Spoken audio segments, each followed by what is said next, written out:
Tout d'abord, c'est une initiative à saluer parce que, comme je le disais dans la salle, cette loi, elle a été adoptée en janvier 2024, mais elle n'a toujours pas fait objet de vulgarisation. De ce fait, les acteurs qui travaillent dans le domaine publicitaire ignorent encore l'existence de la loi et les encadrements qui sont désormais faits au niveau de cette loi. Donc, c'est une initiative à saluer, le fait que cette journée de concertation permette d'engager des discussions et les échanges sur le contenu de cette loi. Maintenant, cette journée de concertation, elle avait un but spécifique. Ce n'était pas l'ensemble de la loi, puisque nous avons plus évoqué des messages publicitaires dans les médias, parce que les médias sont les canaux de communication par lesquels on passe pour diffuser des messages publicitaires. Et puisque la HAC a pour rôle de veiller au contenu des diffusions dans les médias, radio, télé, site internet, journal. Il était donc important de partager le contenu sur les messages publicitaires pour savoir que désormais en République de Guinée, le contenu des messages publicitaires est strictement réglementé. Il y a des matières sur lesquelles il y a des restrictions.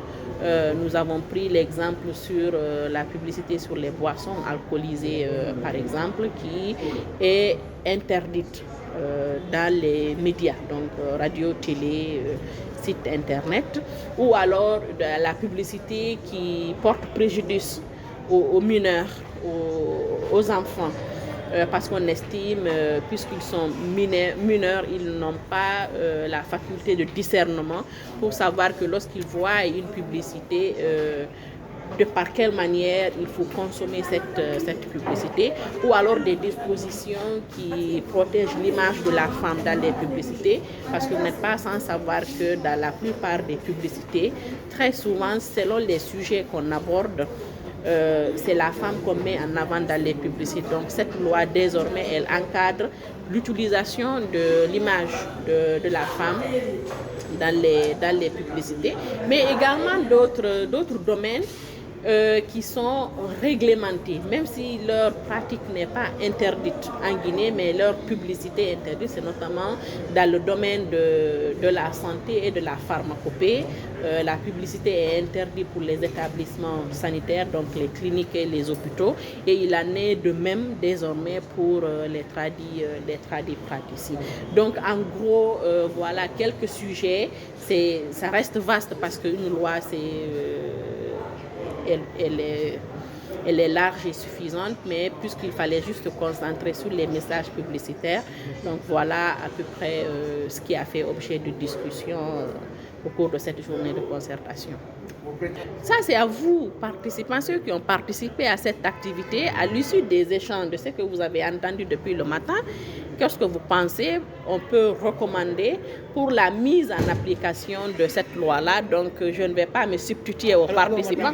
Madame, quel était l'intérêt d'adopter une telle loi?